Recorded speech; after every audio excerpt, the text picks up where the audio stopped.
We've notified your subscribers. It takes a minute. It's always a mystery. No, it's a little Sometimes it's 30 seconds. Sometimes it's a minute and a half.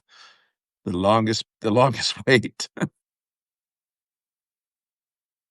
yeah, it's got to go up to the satellite. Yeah, we're in. Here's some folks. There we go. Hey, folks. Hey there. Now in Tallahassee, do you say howdy? No, it's hey there or hi. You don't get to howdy until you get about 300 miles west of here. We don't say howdy in New York. What do we say in New York? No. I think we say, like, what's your problem? I'm walking here. I was going to say, I'm walking here. You really literally stole that from me. I'm walking here. Lots of people want to see the Rick Wilson. Well, I guess I have some strange and mystic appeal. I've never understood it myself, but here we are. It's the definite article, if you were a Rick Wilson, nobody would care. Well, that was when I joined Twitter back in 2009. There was another Rick Wilson. He was like a sports writer. I was like, God damn it. And so I just like did it all impulsively, and the legend grew. Well, why? So, our president is the real Donald Trump. Why not the real Rick Wilson? So the real Rick Wilson was also taken. It was. So you're the sort of the unreal Rick Wilson. I am the macabre Rick Wilson. I am the ethereal Rick Wilson. I'm something, but no, it's great. It's great to be with you, man. You know what I am? I'm just Preet Bharara. Just Preet Bharara. When your name is Preet Bharara, that wasn't taken. Right. It is. You're golden. I grabbed it all unto myself. So you were saying that you were in a blue dot in Tallahassee, surrounded by a pretty big red ocean. And the Rick Wilson said, and I want to confirm this on the record. We have a stenographer standing by, that you don't engage the red wave, which I was surprised by. Most of the people around here fall into two categories. They're what I call the Fox and Facebook MAGA, who are folks that you're not going to change their mind. Sometimes they'll see me and they don't like me, or they'll say something, or I'll get the middle finger. Occasionally I'll get people walk out in the parking lot screaming at me when I leave the grocery store. Not as much as it used to be, but not zero. And there's another whole class of folks here that I used to be close friends with, professional Republicans, folks that work in the administration, the DeSantis administration, Republican Party people, plenty of people who've been to like 100 parties and dinners at my house who now say, oh my God, he's an enemy of the state. So, we live our lives here, and I don't go pick fights with civilians as a general rule. I don't. It's probably wise. Yeah. But when you go to a party, you go out socially, because some version of this happens to me sometimes. Right. And in my case, people just want to know, what does Article 3 of the 14th Amendment mean? Can you, whatever happens to be used legally. I'm like, I'm just trying to have my glass of wine. Yeah. Does some version of that happen to you? Yeah, there is a, and look, when people come up and say something nice, I will engage with them. I will sit and talk with them. I try to give people, who follow me on the platforms and see me on TV and read my stuff, I try to sit down with them and be kind, because there are a lot of people in this country who feel like there aren't a lot of folks who go out and fight for them every day. And if they feel like I'm doing that, it's incumbent upon me to like respond to that in my view. Yeah. So, but yeah. And the other thing I get in this town, occasionally, is the staunch Republicans who will be like, oh, I don't see you around anymore. And then lean over and whisper, oh my God, keep doing what you're doing. I hate him. Was that Senator Mitch McConnell? Mitch knew better. Was that the name of the guy? This is the Tallahassee crew. But no, Mitch McConnell. Did he say sir? Did he have tears in his eyes? Sir, you're the tallest, handsomest, smartest man I've ever seen. And I want to tell you. All right. So enough fun, Rick. I want to wait till we had a quorum we're doing this live, and I have a TV in the background that I'm looking at, Yep. and I see that there's reports of hundreds of Marines deploying to Los Angeles. I have Yeah. asked my crack staff in the moment before we began uh, broadcasting whether or not there has been an invocation of the Insurrection Act, and we don't know of any. Do you know what the hell is going on? I have been told there is not an order as of now from based on the Insurrection Act. I was also told just before we came on that Hegseth, on orders of the White House, activated this unit. I don't know what the DOJ General Counsel has to say about this. Wait, I'm I sorry. I'm don't know sorry. what You're saying he did it without the knowledge of the White House? the no, he did it Oh, on orders of the White House. on orders of the White House. Okay, Yeah, gotcha. but I'm not sure what the White House General Counsel or the DOD General Counsel has said about this, because my experience at the Defense Department was not about legal matters as a general rule, but we understood there was a very bright line about how and when U.S. active duty and reserve forces could be deployed um, at the behest of the White House in a domestic Yeah, environment, which was to say super narrow and highly bounded circumstances. This does not seem to have gone through that kind of review. It seems more like something that Pete Hegseth to curry favor has sort of said, "Look, boss, I can do this for you." That's yeah. that's But it's why I would think you it's just incredibly disturbing. why would you 1 minute? I mean, I'm exaggerating, but 1 minute after deploying the National Guard in a situation that Right. is, unsettling, but not Very. not crazy, not without precedent. Are there people acting violently? That's what some of the reports say. But there are protests that sometimes um, involve bits of violence in this country, Right. including the city that I work in, all the time. We don't call in both we don't call in both the local police and the National Guard, and for good measure, for backup, the Marines. What the hell is going on? This is, in my mind, this is the escalation Trump has been craving for a long time. He is Right. his autocratic tendencies. Part of it, part of the reason he loves Putin and Kim Jong Un and this sort of thing is he feels like the militaries of their countries work directly for him at his whim, no matter with no restrictions. General Milley, and the prior chairman of the Joint Chiefs, who said, "No, we're not going to deploy troops um, against people who are protesting in Lafayette Square in the way you want, Mr. President."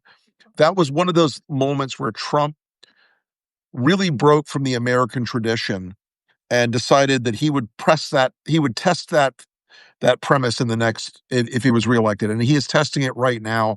Um, it is there is no insurrection happening in Los Angeles, Yeah. um, by any standard. If this level of rioting and some limited violence, which no one's in favor of, um, this is roughly comparable to what happens in many cities when they win a Super Bowl, Well, where certainly, it gets certainly rowdy for a few. Philadelphia. Certainly Right. Philadelphia. Yeah. The average Eagles fan might recognize this moment. I think you need two Marines per Eagles fan.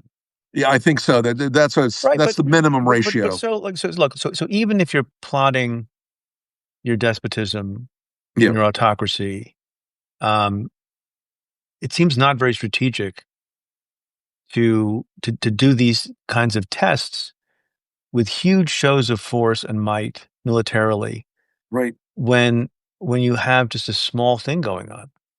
This I mean, so should we be? So is that more disturbing, I think it's or more something disturbing that's in some happening way. because they're stupid?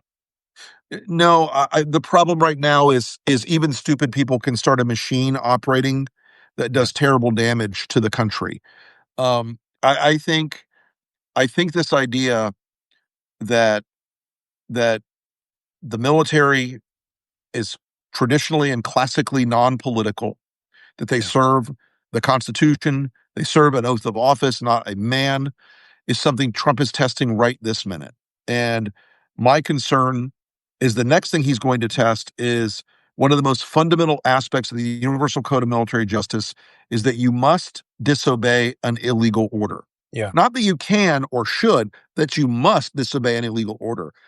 I am deeply concerned that we've deployed 700 young men whose job is to kill people. Yeah. These are not troops that are civil affairs guys. These are not what your National Guard type troops would be. All right. But, Who, but, but who at do this have more? moment, Yeah, but at this moment, Rick, just, I don't know all the facts. yeah, neither, yeah, me Um, either. do you think the mere, I don't know what, deploy is a term of art, but I guess if you move Hmm. troops, that's a deployment, right? This Deployment is, doesn't I think, necessarily legally a mean, deployment. right. You deploy them with instructions to do nothing other than move to a location and remain there with no further orders. Is that an order in your mind that one could refuse? Not an attorney. I don't think you could refuse that at this Yeah. point. I So don't so think you the so could. the question is, what happens next? Right. And And does you he and order you think something? Trump is like, is this, come on, give me a shot? I think he wants a provocation. I think he wants I think he wants someone to throw a brick or take a shot at an American soldier to escalate this much further. He he is not here. He's not doing any of this uh, because of illegal immigrants. This is a this is a moment. I think he looks at this as a bigger moment than the fight about immigration. He looks at this as a moment where he can substantially expand presidential power. That's my theory of the case. Yeah. Again and again and again and again. Do you think do you think the limits of hypocrisy and contradiction and inconsistency I thought were reached long ago? But when you hear some of these guys say, if you touch a cop, you hit a cop, you're going to jail, or when they talk about this being an insurrection, Right. um, and they, with a straight face, approve the pardons of people who Right. assaulted scores of police officers Yep. um, in an attack on the Capitol, Hmm. not a generalized protest in Los Angeles. Do you think their brains have turned to mush, or they don't care, or there's some analytical handicap to the, I'm just trying to understand how those two things seem so radically opposed to each other. How does that even work in a functioning person's brain? So I think it's important to understand that Trump just didn't change the Republican Party's philosophical predicates. He changed its culture. And part of that culture is to publicly, on the publicly facing side, to never show doubt, never show any recognition of complexity, to always stick with Trump, to always follow his lead, and to a lot of their culture comes down to trolling people and upsetting other people. That's a source of their great power right now. Is a lot of pro democracy people, a lot of Democrats, a lot of independents, some never Trump votes. When they see these outrages, they respond by saying, "How dare you?" Yeah, And they've already dared. They've already done it. right. And it's a very dark aspect of the MAGA political culture. So then what's the right response? Instead Look, of "how dare you," the right response is what? the right response is, unfortunately, right now, mostly see you in court. Yeah, The other right response, that is difficult to put together for Democrats, is unyielding opposition in Washington at every turn. Block everything, stop everything. They don't understand one of the most fundamental rules that Republicans do is that you don't have power until you exercise power. yeah. There's no passive power. It all has to be deployed actively. And Trump is a master of that. And God bless my friends in the Democratic Party, but they are not up on the curve on that. I want to talk. So we'll see how this unfolds. Watching very carefully. This could be a very, very nasty escalation Very. of what Trump is trying to do. So Yep. We take it very seriously. It's not possible to take it seriously enough, almost. Agreed. But until this stuff was happening, I had intended to talk to you about the Elon Musk and Donald Trump breakup. And just this morning, Jonathan Martin, who is very smart and I respect, Sure. Hmm. says on television he fully expects Trump will take Musk back. Musk wants to be back. Trump forgives people like J.D. Vance and others. You said recently, and I want to read this because it's quite eloquent in the Rick Wilson way. In an open letter, so to speak, to Elon Musk, Hmm. you wrote, "I want you to understand something. You'll never get back in. He'll tease you. He'll show you a little leg here. Oh, Elon, I miss you. You should come back. It's always a lie. He does this to everybody that he throws out into the darkness to try to control them. He will say, oh, we both got hot-headed. We should stop that. No, it's a lie. He will try to do that just to humiliate you. So are you right and Jonathan Martin is wrong? Look, I am an anthropologist of Donald Trump, which I hate. I've studied this guy more intimately for 10 years than I want to admit. It's horrifying. Um, and I have seen this pattern over and over and over again. Elon went over several lines with Trump that I don't think he can come back from. More The lines than Epstein, J.D. Vance and then Marco Rubio? yeah, yeah, the Epstein line was certainly Yeah. one, but a bigger one was Trump wouldn't be president without me. Yes. That is an Yes. area of Trump's ego that he cannot conceivably forgive. And and again, even if even if other people, if the adults in the room say to Donald Trump, "Yeah, we should patch this up. It's going to keep going on. He's got so much money. Let's just go quiet on it." I don't think Trump has the discipline to do that at this point in his life. And I think and I love Jonathan. He's a brilliant reporter. But I think that this one went over some territory that Trump cannot look away from. You don't think it's possible? Somebody had, I forget who it was. I'd like to credit them. I don't know if you, like me, in the early days of our lives, watched professional wrestling, so to speak, professional wrestling. No, I didn't, but I mean, So I I know. did. I'm from Yeah, Jersey, right. and Jimmy Superfly Snuka, Andre the Giant, an obscure person who's the sort of Boy Scout Bob Backlund. I don't know if people know and remember Chief Jay Okay. Strongbow. All of these WWF characters. Hulk Hogan sort of was a little later for me. Mhm. That you would have two people and they were allies. I mean, very ostentatiously, they would have a rift, and then Yes, and the then they would heel come back. turn. Exactly. Thank you. And someone said like maybe that's what's going on here. Is that possible or not? I don't think given the depths of what Elon said and given Trump's response too, that you could make this into a case that this is a kayfabe. This is just like a kabuki dance. These guys are in a war right now. There's a lot of firefighting going on both sides, trying to sort of set the historical record of what happened here. I think that this is a real battle, not a fake battle. Um, and I don't think Elon has the self control to even engage in the real battle. If they had planned it out, he couldn't have pulled it off anyway. So this is Elon's impulsivity and as many people, including the president, have said, maybe it's his drug use. I don't know, but its impulsivity is a defining characteristic of Elon Musk throughout everything we know about him publicly. Yeah. So I think it's real, and I think it still has yet to come to its final grinding conclusions.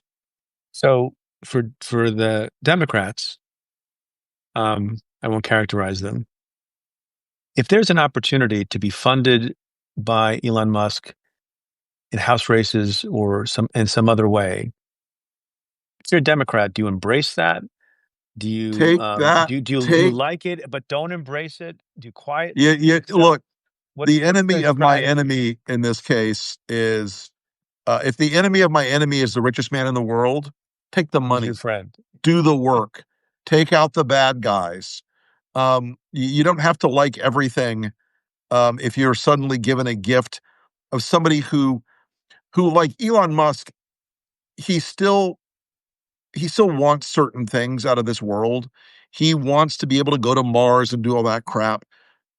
And he's thinking it through right now. Is there some weird argument where he has more power as the prodigal son returning than he did it as Trump's wingman? It's complicated. It's not an easy one, but if Elon Musk came to the Democrats and said, "Hey, I'm going to give you $300 million like I gave Trump last time, put it into 20 House races," that's a no-brainer for me. Yeah, but look, to me, and then I'll let you go in a moment, and we can doom scroll some. Um, to me, the most among the most unsettling things Trump has said, and it's of a piece with other things, but in the context that we're talking about here, with his erstwhile friend and ally, some people called him a co-president, Right. literally the richest man on the face of the earth.